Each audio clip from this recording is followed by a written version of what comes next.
माता जी, दंडवत प्रणाम। हरे कृष्ण। आजानुलंबिता भुजो कनकावदात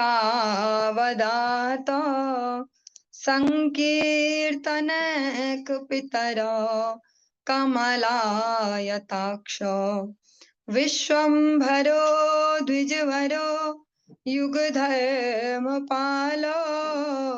वन्दे जगत्प्रियकरौ करुणावतार। हे कृष्ण करुणा सिंधो दीनबंधो जगतपते गोपेश गोपिका कांत राधा कांत नमोस्तुते। तप्त कांचन गौरांगी राधे वृंदावनेश्वरी वृषभानुसुते देवी प्रणमामि हरिप्रिये। भक्त्या विहीना अपराध लक्षये क्षिप्ताशकामादितरंग मध्यै कृपामयी त्वां शरणं प्रपन्ना वृंदे नुमस्ते चरणारविन्दम्। जय श्री कृष्ण चैतन्य प्रभु नित्यानंद श्री अद्वैत गदाधर श्रीवासादि गौर भक्त वृंद। हरे कृष्ण कृष्ण कृष्ण हरे हरे, हरे राम राम राम हरे हरे। सर्वप्रथम भगवान के अभिन्न प्रकाश विग्रह श्री गुरुपाद पद्म पूज्य पाद दंडी स्वामी अष्टोत्तर सत श्री श्रीमद भक्ति प्रसाद विष्णु गोस्वामी गुरुदेव महाराज के पावन श्री चरण कमलों में असंख्य कोटि दंडवत ज्ञापित करते हुए उनकी अहेतु की कृपा प्रार्थना करती हूँ। वे अपनी कृपा वर्षण करें जिससे निज कर्ताभिमान भाव को छोड़कर एकमात्र उनकी वाणी के वाहक के रूप में अपना परिचय दे सकूं। परम गुरुदेव नित्य लीला विष्णु विष्णुवासी श्रीमद् भक्ति दयित माधव गोस्वामी महाराज, परमेष्ठि गुरुदेव जगत गुरु भक्ति सिद्धांत सरस्वती गोस्वामी ठाकुर प्रभुपाद व समस्त गुरु परंपरा जय युक्त हो। सपार्षद श्रीमन नित्यानंद प्रभु श्री गौर हरि वृंदावन बिहारी श्री राधा गोपीनाथ भगवान जय युक्त हो। वे हम सभी पर अपनी कृपा वर्षण करें जिससे भगवान के पवित्र नाम और हरि गुरु वैष्णव सेवा में हम सभी की रुचि उत्पन्न हो सके, क्योंकि इस कलयुग में इन दोनों ही मंगलमयी सेवाओं में रुचि उत्पन्न हो पाना एक असंभव सा टास्क है। भगवत कृपा से ही हो पाएगा। चलिए आज हम श्रवण करेंगे ग्रंथराज श्रीमद् भागवतम के अंतर्गत दसम स्कंध का 60वां अध्याय हम आज प्रारंभ करने जा रहे हैं। ओम नमो भगवते वासुदेवाय, ओम नमो भगवते वासुदेवाय, ओम नमो भगवते वासुदेवाय। हम दसम स्कंद श्रवण कर रहे हैं जिसमें पूर्ण पुरुषोत्तम भगवान श्री कृष्ण के जो मुख्य प्रमुख लीलाएं हैं उनको संकलित किया गया है। और हमने भगवान का विवाह प्रसंग श्रवण किए। 16,108 टोटल भगवान के विवाह संपन्न हुए। ये सब हमने श्रवण किया पिछली कक्षाओं में। आज हम श्रवण करेंगे जो रुक्मणी जी हैं उनके साथ भगवान का एक प्रकार का परिहास विनोद, इसको हम आज इस अध्याय में श्रवण करेंगे। श्रीवादरायणीरुवाच कर्हिचित् सुखमासीनं स्वतल्पस्थं जगद्गुरुं पतिं पर्यचरद्भैष्मी व्यजनेन सखी जनैः। श्री वादरायणी ने कहा, वादरायणी श्री सुखदेव गोस्वामी जी का नाम है। वादरायण श्री वेदव्यास जी हैं। वादरायणी उनके पुत्र। एक बार अपनी दासियों के साथ महारानी रुक्मिणी ब्रह्मांड की आध्यात्मिक गुरु अपने पति की सेवा कर रही थी। वे अपने आसन पर विश्राम कर रहे थे तथा वे उन पर पंखा झल रही थी। वेद व्यास जी इस प्रसंग को श्रवण करवा रहे हैं परीक्षित महाराज जी को, जो लगभग अब 1-1.5 दिन बाद शरीर छोड़ने वाले हैं, लगभग 1 दिन बाद। ऐसे परीक्षित महाराज जी को इस प्रसंग को श्रवण करवा रहे हैं कि जो रुक्मणी जी हैं, जो साक्षात लक्ष्मी स्वरूप हैं, उन्हीं का ही अवतार है। वे इस संपूर्ण चराचर जगत के जो फाइनल गुरु हैं, कृष्णम वंदे जगत गुरुम, ऐसे उनकी सेवा कर रही थी अपने हाथों से, स्वयं से ही। कोई नौकर चाकर नहीं लगाए थे अपना ऐश्वर्य प्रकट करने, वे स्वयं से उनकी सेवा कर रही थी, भगवान पर पंखा झल रही थी। यस्त्वेतल्लीलया विश्वं सृजत्यवतीश्वरः स हि जातः स्वसेतूनां गोपीथाय यदुष्वजः। इस ब्रह्मांड को खेल खेल में उत्पन्न करने वाले, उसका पालन करने वाले तथा अंत में उसको निगल जाने वाले अजन्मे परम नियंता श्री भगवान ने अपने नियमों को सुरक्षित रखने के लिए यदुओं के मध्य जन्म लिया।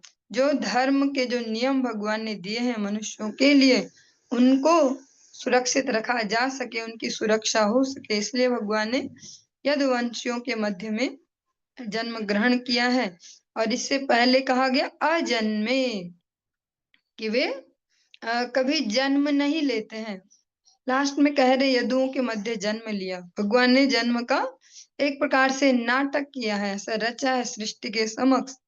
ऐसा अनेक बार आप सुनते हैं प्रसंग, श्री गुरुदेव इसको विशेष जोर देकर समझाने का प्रयास करते हैं, लेकिन वो परम हंस है और सामान्य जनता प्ले ग्रुप से भी नीचे है, जिनका भी एडमिशन भी नहीं हुआ, उनके लिए समझना मुश्किल है, पर है बहुत सूक्ष्म सा मैसेज। भगवान श्री कृष्ण के चरणों में तीर लगा, भगवान का वध हो गया, भगवान की मृत्यु हो गई, और बस भगवान कृष्ण भी हम ही जैसे तो थे। आजकल बहुत ही हाईलाइटेड चल रहा है कुछ ऐसे प्रसंग विवादित से, जिन पर ज्यादा तो नहीं कहा जा सकता। ऐसा ही चल रहा है कि भैया कथा कौन कर सकते हैं, कौन नहीं कर सकते, ऐसा कुछ कुछ उसके अंतर्गत चलते फिरते किसी और के टेलीविजन में मैंने थोड़ा सा एक लाइन सुनी, जो आज की डेट में बहुत हाईलाइटेड से योग गुरु हैं। वो इस प्रकार से कह रहे थे कि भैया हम भी तो राम कृष्ण सब हम ही तो हैं, शिवो हम ही शिव हैं, ऐसा कुछ। तो इसीलिए जो वैष्णव है उनका होना परम आवश्यक है जगत में, वरना जो जीव है पहले ही दुर्गति में है। कलयुग के जीव की तो विशेष दुर्गति है। अलग अलग शास्त्र स्पेशली कलयुग के जीव इसीलिए कहते हैं कि सच में ही मंद भागे ही जीव इस समय आते हैं, मंद बुद्धि वाले और मंद आयु वाले, उसको समझ पाना उनके लिए मुश्किल है। जब इस प्रकार से सो कॉल्ड जो नेतृत्व करने वाले हैं समाज में, और ऐसे वचन कहेंगे तो नॉर्मल जनता क्या कहाँ जाएगी। ऐसा श्रीमद् भागवतम के प्रारंभ में भी है, और ऐसा अनेक वैष्णवाचार्यों के मुख से, श्री गुरु महाराज जी के मुख से भी आप श्रवण करते हैं। वेद व्यास जी के अनेक शिष्य हुए हैं, पर सब एक जैसे नहीं है। वेद व्यास जी को के जो वास्तविक भाव है उसको कौन समझ पाते हैं, वो भी एक बहुत बड़ा विषय है। सुखदेव गोस्वामी जी ने भी उनसे श्रीमद् भागवतम को श्रवण किया, सीखा है, और उनका एक अपना अलग वैशिष्ट्य है। उनके अनेक अनेक और भी शिष्य हुए, जैमिनी, पतंजलि, चारवाक, ऐसे बहुत सारे नाम हैं जो वेद व्यास जी के ही शिष्यों में जिनकी गिनती होती है, पर उन सब ने अपने अपने मनोधर्मों को यहाँ स्थापित किया। ये कक्षा है, इसलिए हम इस प्रकार के प्रसंग को कह रहे हैं। ये कोई पब्लिकली वैसे किसी को समझाए नहीं जा सकते। जो वैष्णव सेवाओं में, भगवान कथा में रत रहते हैं, वही समझ पाएंगे। बहुत सूक्ष्म से टॉपिक हैं, पर ये कक्षा है, इसमें तो हम आराम से समझ सकते हैं। उन सब ने वेद व्यास जी के पथ को अपने जीवन में नहीं उतारा, अपने मनोधर्म को अलग अलग करके। पतंजलि ने योग, और इस प्रकार से जैमिनी ने अपना अलग सिद्धांत चलाया, चारवाक ने अलग सिद्धांत चलाया, भैया मन मर्जी से खाओ पियो ऐस करो, कर्जा करके भी ऐस करना पड़े करो, ऋणम कृत्वा घृतम पिबेत यावत जीवेत सुखद जीवेत। ये एक बहुत बड़ा है सो कॉल्ड सिद्धांत चारवाक का, कि भैया मजे से जियो जब तक जी रहे हो, कर्जा करके जी लो, दूसरे का लूटो खसोटो पर मजे से जियो, ऐसा वो भी वेद व्यास जी के ही शिष्य हुए हैं। तो इसीलिए बहुत सेंसिटिव है समझ पाना कि सब बराबर नहीं होते।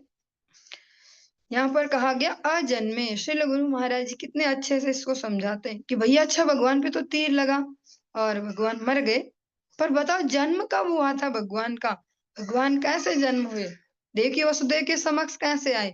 4 हाथ वाला एक एक शरीर प्रकट हुआ, शंख चक्र गदा पद्म, कपड़े पहने, गहने पहने, मुकुट पहने।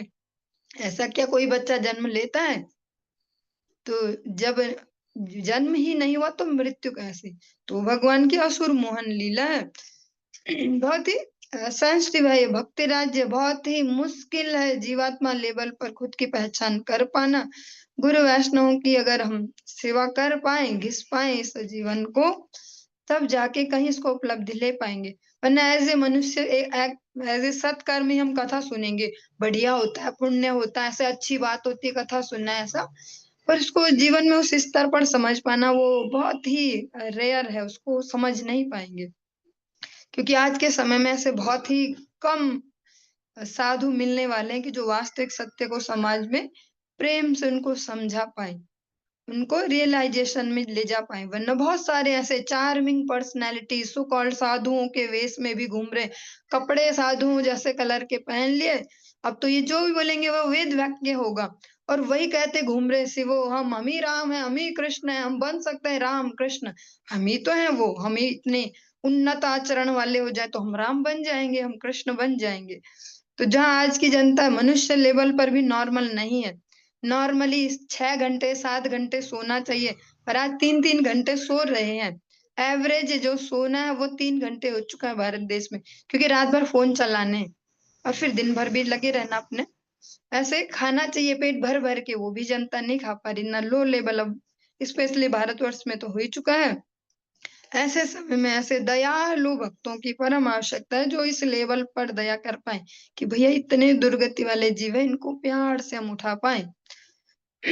और ऐसे जो नमो महावदान्याय ऐसे जो गौर हरि हैं, उनके जो जन हैं, वे इतनी महावदान्यता दिखा सकते हैं कि पापी तापी जीवों को भी, जैसे महाप्रभु का बहुत सुंदर सा स्तुति कीर्तन है,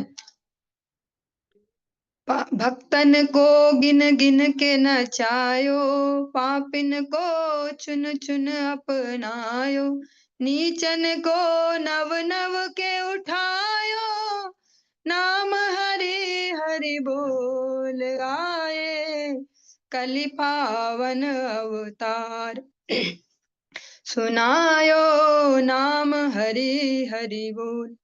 जो ऐसे महावदान्य प्रभु हैं, जो राधा रानी के भाव से युक्त कृष्ण हैं, वे इतनी महावदान्यता दिखा सकते हैं, और उनके जन जो उनकी इस प्रेम धारा को वास्तव में समझते हो, जीवों के प्रति दयालु हो सकते हैं। रुक्मणी जी के लिए जो सेवा कर रहे हैं, सुखदेव गोस्वामी जी कहते हैं कि जो भगवान है वे खेल खेल में अनंत अनंत ब्रह्मांडों को उत्पन्न कर देते हैं, और उनको जोर नहीं लगता। हमको बहुत जोर लग जाता है एक घर बनाने में ही, पूरे जीवन भर की कमाई लग जाती है, मेहनत लग जाती है, कितने सालों बाद वो सपनों का घर भी नहीं बन पाता जैसा सोचा था, कुछ कुछ बन पाता है काम चलाओ, और फिर हम उसके बाद के सालों में यही गिनते रह जाते हैं, खून पसीना एक किया हमने, रात दिन एक किया हमने, ये किया हमने, वो किया। हमको बहुत जोर लगता है, पर भगवान को जोर नहीं लगता। भगवान संकल्प से समस्त सृष्टि को करते हैं। भगवान के एक एक रोमकूप में, हमारे शरीर में असंख्य रोमकूप हैं, जहां जहां बाल है शरीर में छिद्र है ऐसे छोटे छोटे, भगवान के एक एक रोमकूप में अनंत अनंत ब्रह्मांड तैरते हैं। भगवान को कोई जोर नहीं लगता। भगवान के इन गुणों को सुनना परम आवश्यक है, तभी हृदय में धैर्य आ पाएगा, प्रतिकूलताओं में भी अनुकूलताओं में भी, कि ऐसे सर्वशक्तिमान भगवान के दासत्व को हम सीख रहे हैं, तो जीवन की हर अनुकूलता प्रतिकूलता को पचा पाएंगे, और एक साम्य वाले एक शांतिपूर्ण जीवन जी पाएंगे। तस्मिन् अंतर्गृहे भ्राजन् मुक्ता दाम विलंबिना, विराजिते वितानेन दीपैर्मणिमयैरपि, मल्लिका दामभिः पुष्पैर्द्विरेफ कुलनादिते, जालरन्ध्र प्रविष्टश्च गोभिश्चन्द्रमसो अमलः, पारिजात वनामोद वायुनोद्यानशालिना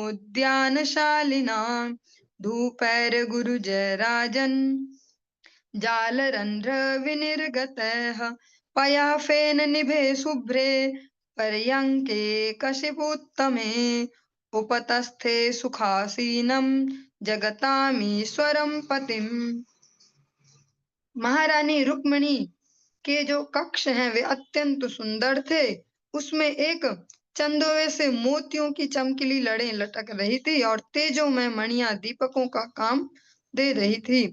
उसमें यत्र तत्र चमेली और अन्य पुष्पों की मालाएं लटक रही थी, जिनसे गुनगुनाते भंवरों के समूह आकृष्ट हो रहे थे और चंद्रमा की निर्मल किरणें जाली की खिड़कियों के छेदों से होकर चमक रही थी।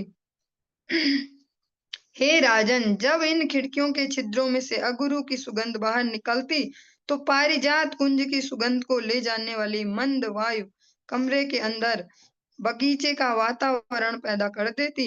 इस कक्ष में महारानी समस्त लोकों के परमेश्वर अपने पति की सेवा कर रही थी, जो उनके मुलायम तथा दुग्ध के फेन जैसे श्वेत सैया पर एक भव्य तकिए के सहारे बैठे थे। वालव्या जनमादाय रत्नदण्डं सखीकरात् तेन विजयती देवी उपाशां चक्रेश्वरम्। देवी रुक्मिणी ने अपनी दासी के हाथ से रत्नों की डंडी वाला चमरी के बाल का पंखा ले लिया और अपने स्वामी पर पंखा झलकर सेवा करने लगी। सोऽप्याच्युतं कर्णयति मणिनूपुराभ्यां रेजे अंगुलीय वलया व्यजनाग्रहस्ता वस्त्रान्तगूढ कुचकुकुङ्कुम स्वर्णहार भासा नितंब धृतया च परार्ध्य कांच्या। महारानी रुक्मिणी का हाथ अंगूठियों, चूड़ियों तथा चामर पंख से सुशोभित था। वे भगवान श्री कृष्ण के निकट खड़ी हुई अतीव सुंदर लग रही थी। उनके रत्न जड़ित पायल शब्द कर रहे थे और गले की माला चमचमा रही थी। वे अपने कटी में अमूल्य करधनी पहने थी। ताम रूपिणीं श्रियमनन्य गतिं निरीक्ष्य या लीलया धृत तरोर नुरूप रूपा रीता स्मयन्नलक कुंडल निष्ककंठ वक्त्रोलसत् स्मित सुदाम हरिराव भासे। जो ही भगवान श्री कृष्ण ने उनका लक्ष्मी के रूप में चिंतन किया, जो केवल उन्हें ही चाहती हैं, तो उन्हें मंद हंसी आ गई। श्री भगवान अपनी लीलाएं संपन्न करने के लिए नाना रूप धारण करते हैं और वे यह सोचकर अत्यंत प्रसन्न थे कि लक्ष्मी ने जो रूप धारण कर रखा था वह उनके अनुरूप था। उनका मनोहर मुखमंडल, घुंघराले बालों, कुंडलों, गले में पड़े हार और उनकी उज्जवल प्रसन्न मुस्कान के अमृत से सुशोभित था। तब श्री भगवान ने उनसे इस प्रकार कहा, क्योंकि रुक्मिणी जी ही लक्ष्मी स्वरूप में हैं। लक्ष्मी जी ने ही रुक्मिणी जी के रूप में भगवान की सेवा के लिए आई हैं। भगवान उनका वो स्वरूप स्मरण करके मुस्कुराए। श्री भगवान उवाच राजपुत्रीप्सिता भूपैर्लोकपाल विभूतिभिः महानुभाव श्रीमदभि रूपौदार्य बलोर्जितः। श्री भगवान ने कहा, हे राजकुमारी, भगवान स्मरण उनको एज ए लक्ष्मी जी उनको स्मरण करते कि वह उस स्वरूप में भी ये केवल मेरी सेवा ही करती हैं और अभी भी वैसे ही, पर प्रत्यक्ष में जिस रोल में अभी हैं कि वे रुक्मिणी जी हैं, एक राजकन्या है, उस प्रकार से उनको संबोधित करते हैं। हे राजकुमारी, तुम्हारे साथ लोकपालों जैसे शक्तिशाली अनेक राजा पाणी ग्रहण करना चाहते थे। वे सभी राजनैतिक प्रभाव, संपत्ति, सौंदर्य, उदारता तथा शारीरिक शक्ति से युक्त थे। भगवान अभी ग्रस्त की लीला कर रहे हैं और जो ग्रस्त है, ग्रस्त वाला जो एज ग्रुप होता है, उसमें ही सबसे ज्यादा परिश्रम जीवन में किया जाता है। तो ग्रस्त होने का एक फायदा यही बताया जाता है कि भैया इसमें फिर आपसे हास परिहास विनोद से व्यक्ति वो जो सारे प्रेशर है उनको उनको रिलीज कर सकता है, इजी रह सकते हैं। भगवान भी आज ऐसे एक पति पत्नी के आचरण को यहाँ पर प्रदर्शित कर रहे हैं कि कैसे आपसे विनोद किया जाता है। जो रुक्मणी जी हैं भगवान उनको कहते कि भैया इतने शक्तिशाली, इतने सारे लोकपाल जैसे इतने प्रभावशाली राजा आपसे विवाह करना चाहते थे। जो सबके सल, वो कोई ऐसे नहीं थे राह चलते कोई भी मुंह उठा के आ गए, सबके सब राजनैतिक प्रभाव, संपत्ति, सौंदर्य, उदारता और शारीरिक शक्ति से उत्पन्न थे। सब एक से बढ़कर एक थे, अलग अलग विलक्षणताएं उनमें थी। तान प्राप्तानर्थिनो हित्वा चैद्यादीन स्मर दुर्मदान दत्ता भ्रात्रा स्वपित्रा च कस्मानो ववृषे समान। जब तुम्हें तुम्हारे भाई तथा पिता ने उनको अर्पित कर दिया था, तो उसके पश्चात तुमने चेद के राजा तथा उन अन्य विवाहार्थियों को क्यों अस्वीकार कर दिया, जो कामदेव द्वारा उन्मत्त हुए तुम्हारे समक्ष खड़े थे? तुमने हमें ही क्यों चुना, जो रंच भी तुम्हारे समकक्ष नहीं है? भगवान रुक्मणी जी को कह सकते हैं एक प्रकार से प्रेम से ऐसा उनको कह रहे हैं सुनाते हुए। रुक्मणी जी का जबकि बहुत ही सरल स्वभाव है। जहाँ सत्यभामा जी की बात आती है, वामा स्वभाव की है, वहां पर भगवान का कुछ जोर नहीं चलता, पर रुक्मणी जी सरल स्वभाव की हैं। तो भगवान एक प्रकार से उनको थोड़ा सा ऐसा कह रहे हैं कि भैया तुम्हारे भाई ने, तुम्हारे पिता ने, उन्होंने तो फिक्स कर दिया था शिशुपाल से या और जो भी हो ऐसे, उनसे, उनमें से किसी से तुम्हारे विवाह हो जाए, और वे सब भी ऐसा ही चाहते थे, फिर भी आपने उनको अस्वीकार कर दिया और मुझे चुना कि जो मैं कैसे भी आपके समकक्ष नहीं हूँ, क्योंकि विवाह में तो सबसे बड़ी कंडीशन यही है कि समकक्ष होना चाहिए वर वधु को, वरना गृहस्थ की गाड़ी सही से नहीं चल पाएगी। उनके गुण मैच होने चाहिए, उनके जो स्वभाव हैं, जो विचार हैं, वो मैच होने चाहिए। तो भगवान ऐसा कह सकते हैं, परोक्ष में यही कह रहे हैं कि भैया तुम राजकन्या, हम ग्वाले, तुम इतनी सुंदर, मैं इतना काला कलूटा सा, ऐसा रफ लैंग्वेज में इस प्रकार से भगवान उनको कह रहे हैं कि मैं तो तुम्हारे समकक्ष था ही नहीं, फिर मुझे क्यों चुना गया?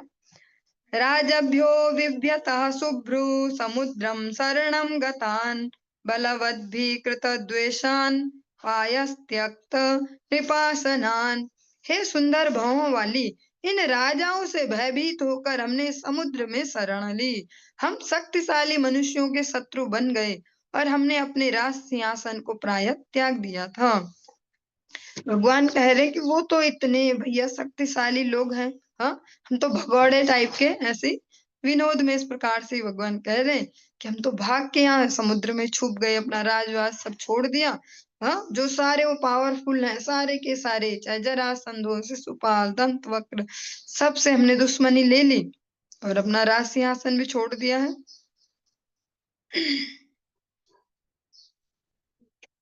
इसका जो तात्पर्य है, इसमें भी बहुत सुंदर सा एक कह सकते हैं दृष्टांत या एक प्रसंग दिया गया।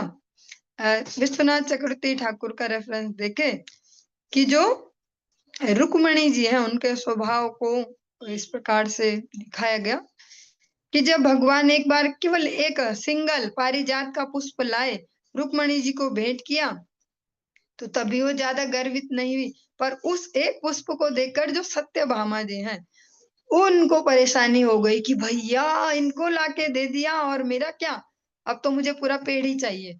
तो वहां पर ऐसा देखा गया, लेकिन जब उनको पूरा पेड़ भी मिल गया तो रुक्मणी जी ने क्लेश नहीं किया, अच्छा इनके लिए एक पेड़, अब हमारे लिए भी एक पेड़ आना चाहिए, ऐसा। तो रुक्मणी जी के स्वभाव को यहाँ पर मतलब एक प्रकार से चेकिंग है कि गुस्सा आता है कि नहीं, क्योंकि उन्हें आता ही नहीं, कभी कोई ऐसा कोई भी आवेश नहीं आता, तो भगवान भी एक प्रकार से उन्हें चेक कर रहे हैं। अस्पष्ट वर्त्मनां पुंसां लोक पथमीयुषाम् आस्थिताः पदवीं शुभ्रु प्रायः सीदन्ति योषितः। हे सुंदर भौहों वाली, जब स्त्रियां ऐसे पुरुषों के साथ रहती हैं जिनका आचरण अनिश्चित होता है और जो समाज सम्मत मार्ग का अनुसरण नहीं करते, तो प्राय उन्हें कष्ट भोगना पड़ता है। अगर प्रत्यक्ष में इन शब्दों के अर्थ समझे वे भी उचित हैं, और भगवान अभी प्रत्यक्ष में एक प्रकार से मजाक में, विनोद में अपने लिए ऐसा कह रहे हैं कि जब ऐसे पुरुषों का संग स्त्रियां करेंगी। और ये अगर इनके सीधे सीधे अर्थ लें तो ये हम सभी के आज के समाज में बिल्कुल फिट बैठते हैं। भगवान तो वहां मजाक में इस प्रकार से कह रहे हैं खुद को लक्षित करके, जब स्त्रियां ऐसे पुरुषों के साथ रहती हैं जिनका आचरण अनिश्चित होता है, जो निश्चित नहीं है, जिनका कि क्या है इनका हिसाब किताब, कैसा है इनका कैरेक्टर, जब उनका, और जो समाज सम्मत मार्ग का अनुसरण नहीं करते, जो पुरुष समाज के जो सिद्धांत उनको पालन नहीं करते, जब ऐसे पुरुषों की संगति जो महिलाएं करेंगी, जो स्त्रियां करेंगी उनका संग, उन्हें हमेशा कष्ट ही भोगने होंगे। ये इसका स्पष्ट शब्दार्थ अभी हम सभी के जीवनों में लक्षित होता है। बहुत सावधानी चाहिए जीवन में अपने संग को लेके, स्पेशली स्त्री शरीरों के साथ बहुत अति सावधानी चाहिए। जबकि ठीक उल्टा आज के समाज में देखा जाता है कि सभी हल्ला मचा रहे कि महिलाओं को छूट मिलनी चाहिए, भैया कैद हो गई है शायद पिंजरों में, इन्हें बाहर निकालो, बाहर निकालो, बाहर निकालो। पर कोई फिर ये सुनिश्चित नहीं कर पाता कि उनकी चित्तवृत्ति को कैसे कंट्रोल किया जाएगा। वो जहाँ कहीं फिसल जाए तो उसको कैसे मैनेज किया जाए, उस पर कोई समाज काम नहीं करता। सब एक स्वर में यही कह रहे महिलाओं को आजाद कर दो, जैसे कहीं बांधा गया उनको रस्सियों से।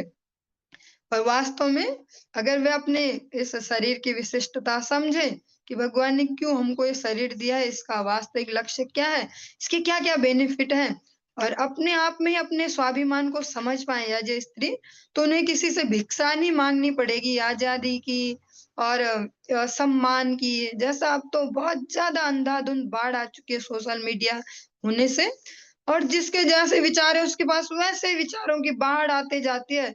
अधिकतर ऐसे स्टेटस वगैरह इसमें सब जगह देखा जा सकता है व्यक्तियों की मनोवृत्तियों को, कि भैया महिलाओं का ऐसा, महिलाओं का वैसा, ऐसा वो प्यार नहीं करते, वो वैसा करते, वो इज्जत नहीं देते, ऐसा।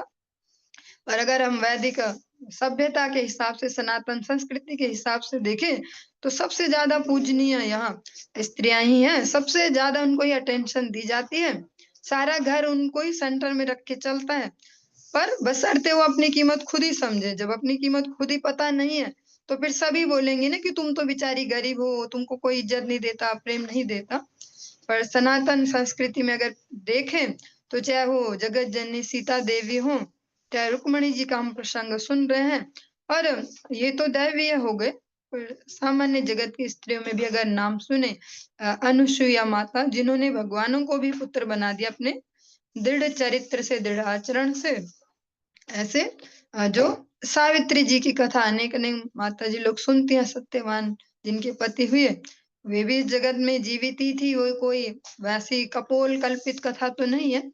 और आज के समय में भी हम देखते हैं जहाँ महिलाएं अपनी गरिमा को बनाए रखती हैं, वहां उनको उतना सम्मान भी मिलता है। और जब अपनी गरिमा का खुद ही अ, उल्लंघन करेंगे तो फिर भिक्षा ही मांगनी होगी, चाहे वो प्रेम हो चाहे सम्मान हो। तो भगवान यहाँ पर दोनों हिसाब से कह रहे हैं, जैसा इसको समझ पाए। पर्सनली तो भगवान रुक्मणी जी को एक प्रकार से उकसा रहे हैं कि भैया मैं तो इस समाज में कहीं भी फिट नहीं होता हूँ। जरासंध जैसे बड़े बड़े राजा, इनके समाज में फिट नहीं होता हूँ ना मैं तो भगौड़ा भी हूँ, ग्वाला भी रह चुका हूँ, चोरी करने वाला, ऐसा ऐसा जो भी। इनके हिसाब से तो मैं हूं नहीं, और तुम मेरा संग कर रही तो तुम्हें कष्ट ही कष्ट मिलने वाले हैं। भगवान हास परिहास में ऐसा सुना रहे हैं रुक्मणी जी को। मतलब पूरा भगवान ऐसे उद्वेलित करना चाहते हैं, ऐसे एक्साइटेड देखते हैं तो क्या सुनाती है, झगड़ा करती है, क्या करती है ऐसे। निष्किंचना वयं सस्वन् निष्किंचन जनप्रिया तस्मात् प्रायेण न याढ्या मां भजन्ति सुमध्यमे। हमारे पास भौतिक संपत्ति नहीं है और हम उन्हें ही प्रिय हैं जिनके पास हमारी तरह कुछ भी नहीं होता। इसलिए हे सुमध्य में धनी मनुष्य शायद ही हमारी पूजा करते हो। भगवान एज ए गृहस्थ ही उनका हास प्रयास अपनी धर्म पत्नी से चल रहा है। भगवान कह रहे भैया मेरे पास तो कुछ ज्यादा है ही नहीं, जबकि सोने की नगरी द्वारिका नगरी भगवान के पास है, पर फिर भी भगवान इस प्रकार से कह रहे हैं कि मेरे पास तो कुछ भी नहीं है। हाँ, और जो मुझसे प्रेम करते हैं या मैं जिन्हें प्रेम करता हूँ वो भी वही है जिनके पास कुछ नहीं होता। हाँ, इसलिए शायद ही कोई जो सो कॉल्ड धनी लोग हैं वो हमारी पूजा करें। अयोरात्म समं वित्तम जन्मैश्वर्याकृतिर्भवः तयोर्विवाहो मैत्री च नोत्तमाधमयो क्वचित। विवाह तथा मैत्री दो मनुष्यों के बीच ही उचित होती है जो समान संपत्ति, जन्म, प्रभाव, आकृति तथा उत्तम संतान की क्षमता वाले हों, किंतु उत्तम तथा निकृष्ट के बीच कभी नहीं। जैसा आज के समाज में क्या बहुत वर्षों से यह प्रचलन शुरू हो चुका है, स्वच्छंदता से हम वैवाहिक संबंध बनाएंगे, ऐसा आज के समय में तो विवाह की आवश्यकता भी नहीं रह गई। स्वच्छंद स्त्री पुरुष संबंध स्थापित करेंगे, जब तक मन करेगा रहेंगे साथ में, थोड़ी सी कोई भी खटपट हुई तो तुम अपने रास्ते हम अपने रास्ते, ऐसा। लेकिन यह बेसिक सिद्धांत है, चाहे वो मित्रता हो चाहे वैवाहिक संबंध हो, जब समान स्तर पर होंगे दोनों, जो मित्र भी होने जा रहे हैं या जो पति पत्नी समान स्तर पर होंगे, तब जाके उनकी गाड़ी सही से चल पाएगी, वरना ऐसी रहेगी, एक टायर सोचेगा मैं आगे और एक फिर पीछे खींचेगा कि मैं तो बढ़ता ही नहीं। तो भगवान कहते हैं दोनों का एक समान स्तर पर होना आवश्यक है, समान संपत्ति, जन्म, प्रभाव, आकृति और उत्तम संतान की क्षमता रखने वाले। इसमें सब कुछ ही आ गया, हमारा फिजिकल जो स्टेट है, मेंटल स्टेट है, किन संस्कारों के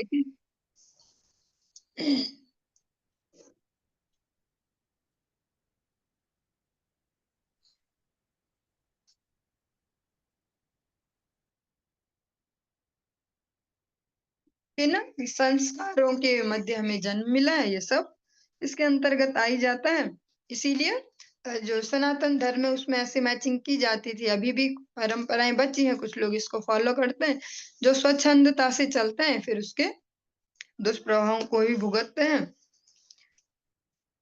वैदर्भ्ये तद विज्ञाय त्वया दीर्घ समीक्षया वृता वयं गुणैर्हीना भिक्षुभिः श्लाघिता मुधा।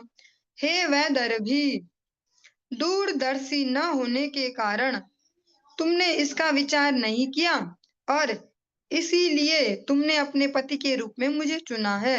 यद्यपि हम में कोई सद्गुण नहीं है और मोहित भिखारी ही हमारी प्रशंसा करते हैं। भगवान इस प्रकार से रुक्मणी जी को कहते हैं कि तुम ज्यादा दूरदर्शी नहीं निकली, हाँ, तुमने दूर का नहीं सोचा, क्योंकि मैं तो कैसे भी तुम्हारे हिसाब का नहीं हूँ, तुम्हारी मैचिंग वाला नहीं हूँ, और तुम में दूरदर्शिता की कमी थी, इसलिए तुमने मुझे मेरा चयन किया, मुझ में ऐसी कोई क्वालिटी नहीं है। मोहित भिखारी हमारी प्रशंसा करते हैं, जो कोई मुग्ध हो, कोई ब्लाइंड फॉलोवर हो, वही हमारी ऐसी प्रशंसा करेगा।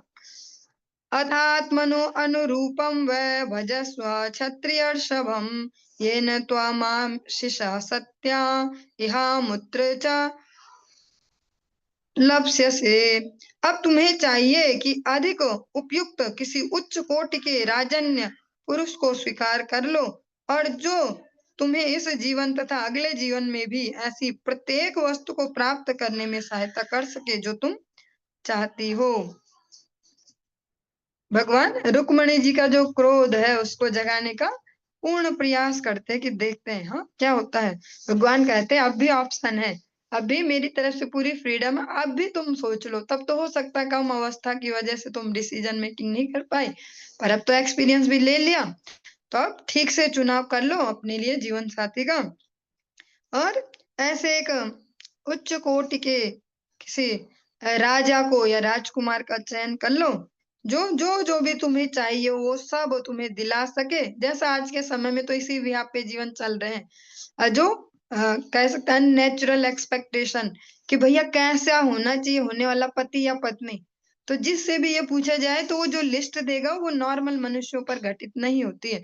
इतना पैसा भी होना चाहिए, साथ में हमारे साथ साथ घूमता भी रहे, पूछता भी रहे ठीक है कि नहीं है, हाँ में हाँ भी करता रहे, काम भी कर दे, बच्चे भी देख ले, ऐसा ऐसा सब हो जाए तो ऐसा पॉसिबल नहीं। पत्नी भी ऐसी हो कि भैया मॉडर्न से मॉडर्न भी हो, पर सहन शक्ति में पुरानी से पुरानी भी हो, ऐसा वैसा इनकम भी करती हो, घरेलू भी हो, और सब कुछ ऐसा मैचिंग हो जाए, तो वैसा आज के समय में कभी भी संभव नहीं हो पाएगा। अब भगवान कहते हैं कि भैया तुम देख लो जो तुम्हारी हर एक विश को पूरा कर सके, जैसे आज के समय में सोचते हैं कि सब पूरा कर सके, और फिर सोशल मीडिया उस पे और रंग चढ़ाता है, उसमें और अनएक्सपेक्टेड चीजें दिखाई जाती है कि देखो ऐसे होता है प्रेम, तो ऐसे होता है प्यार। उसको सुन सुन के और पगला जाते हैं। हमारे घर में तो ऐसा नहीं होता, हमारे बीच तो ऐसा रिलेशन नहीं, मतलब ये खराब है, हमें कुछ और बढ़िया ढूंढना चाहिए। ऐसा ही आज के समय में चल रहा है, जबकि वो सब अननेचुरल है, धरातल पर कहीं नहीं है। भगवान कहते हैं कि जो तुम्हें इस जीवन में और अगले जीवन में भी, अगले जीवन का भी यहाँ पर वर्णन किया कि उसमें भी जो तुम्हारे लिए आवश्यक हो उसको तुम्हें दिला सके, ऐसे पति को तुम वरण कर लो। चलिए आज के इस प्रसंग को यहीं पे ही विश्राम देंगे। आगे की चर्चा कल